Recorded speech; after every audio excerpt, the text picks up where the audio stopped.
Mayor Edilbeto Ponggos of Alitagtag, Batangas showed appreciation of the volunteer work of private groups with his Facebook post.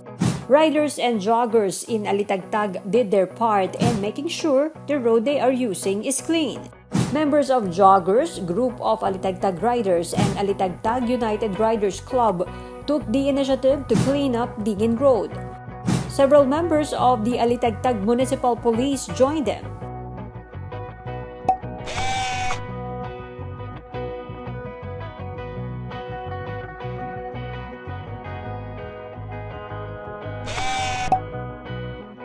In another Facebook post, a member of Joggers showed their group armed themselves with ballisting ting to get the job done.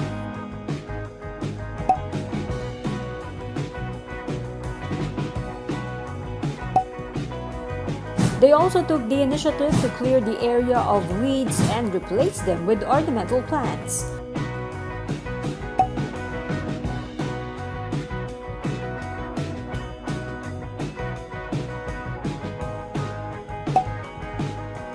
Ponggos hopes more people will follow their example and show their concern for the environment.